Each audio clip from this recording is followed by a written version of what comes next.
Not sure. Anyway, I mean, yes, they were marriages of not convenience, but political.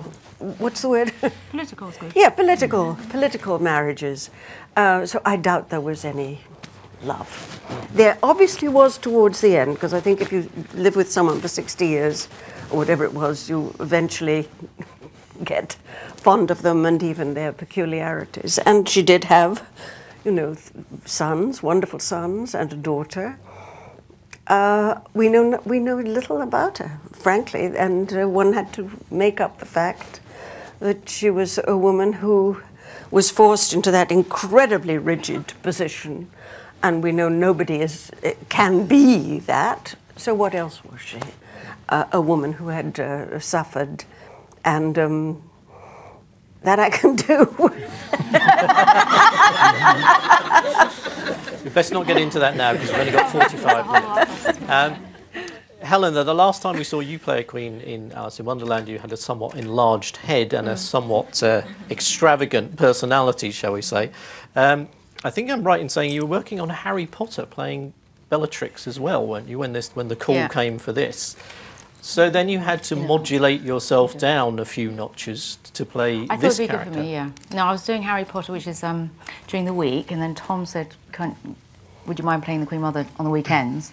I said, yeah, sure, I only have 2 children, they won't ever see me in their mind, whatever.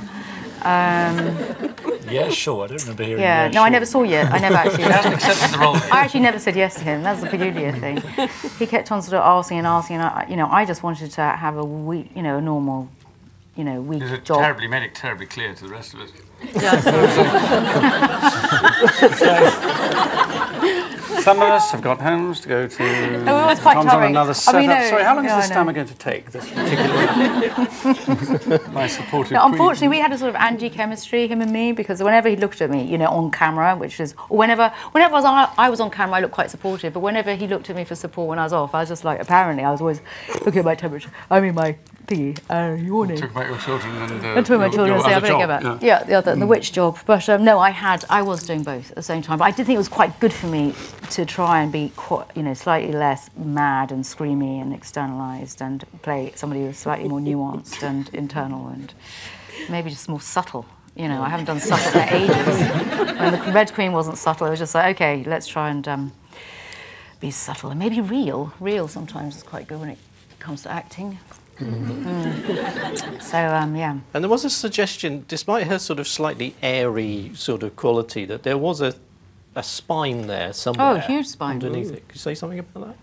Well, I think everyone, it's quite, he had the easy job because no one recognised him, no one knows what George the What's-It looks like, and but everyone knows what the Queen Mum looks like, and you always think, fluffy and all sort of charming and vague, and in her latter years, at least, and I thought, well, I didn't have long, rather like Claire, we didn't have long, and the thing is, when you play the Queen Mother, you have to... self-imposed. I know, it's self-imposed, because I kept on saying no, and then then I suddenly realised I was having a costume fitting. I thought I better learn about this woman. Anyway, every biography is immensely thick, because she lasted so long. So, I thought, this is not... I feel like you resent that.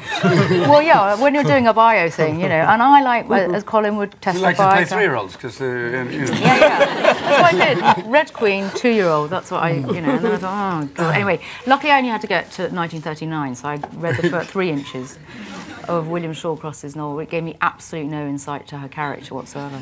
And then Hugo Vickers, who's the unauthorised biographer, he came, and I said, come on, give us the dirt, give us the dirt. This was me dressed as a witch in my caravan. And he said, well, he gave me this thing, which I know the others are so, they know. What did I, do you remember? What did you say? No, the quote, Cecil Beaton said... Oh, the marshmallow? Yeah, she was a marshmallow, but made by a welding machine. Yeah. And it was that double layer that I thought, that gets... She was an expert, in my eyes, on what I gathered, and what I tried to distill from all the information I was getting was I thought she was an expert figure, expert public figure, as expert as he wasn't, and that she had this whole armour, which was all fluff and lovely and demure, and she had the whole neck crit, which was not good for my neck. But underneath, she was immensely robust and strong and very powerful and probably the more dominant in the relationship. But helpfully so. I think, Tom, we both discussed that it was quite remarkable that the two sons married very, very strong women, and one perhaps more, although Wallis herself is now being reappraised actually by Hugo Vickers, who says she's been much maligned, but two very, very strong women.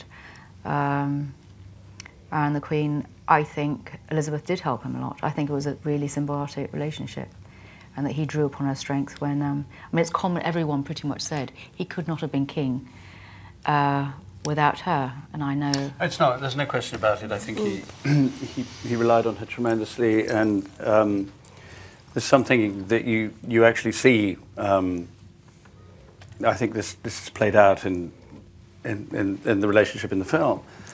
There's a single photograph which has always stuck in my mind, which told me as much as anything really about their relationship, which is my character about to, George VI, about to give a speech in Canberra. And was he king then already? No, he was Duke of York. He was Duke of York. He was in full regalia. I mean, he's standing, my memory has them standing in what looks like quite a lot of empty space, like a parade ground or something. And I read his body language as showing a kind of rictus of fear. You know, he's about to speak. He's clearly absolutely terrified. His eyes are sort of fixed forward, downwards a bit. And she's standing next to him, very much in the posture you sort of see at the beginning of the film, in a way. I don't know if she's actually touching him, but you can see that she's in communication with him. And you can see that was the dynamic, that she was all he had, really, to cling to. And Helena, well, she did that beautifully on screen. You've got to pace yourself now. That's right. Yes. Moving on. Tom, you, just before we throw it open for questions, so now is the time to start thinking of those questions, and don't be shy, because you will be sorry when you're on the tube going home thinking, I should have asked them that. If you're going to ask a question, it'd be nice if it's specific to one of our guests, if you could say who it's specific to. But I'm just going to ask Tom, your job, Tom, obviously, among others, was that Colin has talked in a very articulate way about the way he tried to convey that fear and so on. But you too, also in the visual style of the film, needed to give the audience a way into that, inside his head, and in a way find a visual equivalent for that, a metaphor, if you like. And it struck me in that very first scene when Bertie goes to the clinic, as it were, or the rooms in Harley Street. There's a very odd shot, and I still can't quite work it out in my mind, which is almost like a close-up on Bertie, and yet all of the background, and it's a really dominating background, it's that kind of distressed wall behind him, and it's as if he's sort of being swallowed up by the room. And then curiously, when you get the sort of the other angle of that, looking back at Lionel Logue, he's sort of pottering around, he's got all the stuff around him, he's very comfortable in that space, it's very domestic. It's almost like in that one little scene, you just sort of put them in the place where they were. Can you explain a little bit about that? The close-up thing, I'm very interested in. I mean, early on, and actually inspired by the footage of King George VI, I knew that the close-up had to be the dominant language of the film, because it's only in the close-up that you reveal the fear that Bertie's always trying to conceal. There's a lot of dealing with stammering is trying to conceal the anxiety, trying to conceal the shock of the drowning.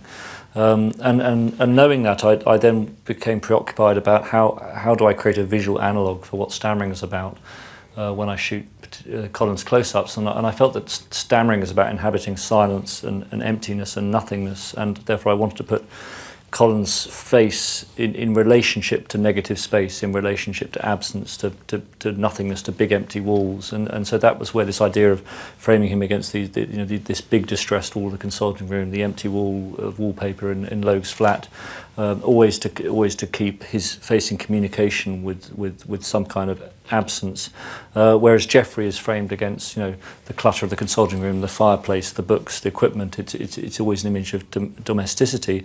On top of that, Colin was often framed in the corner with a lot of headroom, so that the frame seems to be bigger and taller than him, and he seems to be somehow emasculated or made diminutive by the frame, and made diminutive, and this was, and I also shot quite close. I mean, the camera, on the close-ups was kind of this far away from Colin's face, which gave it a tremendous sense of sort of being very clinically close and stripping away. It was not long lens. There was nothing between us and him. It's a very kind of stark way to shoot.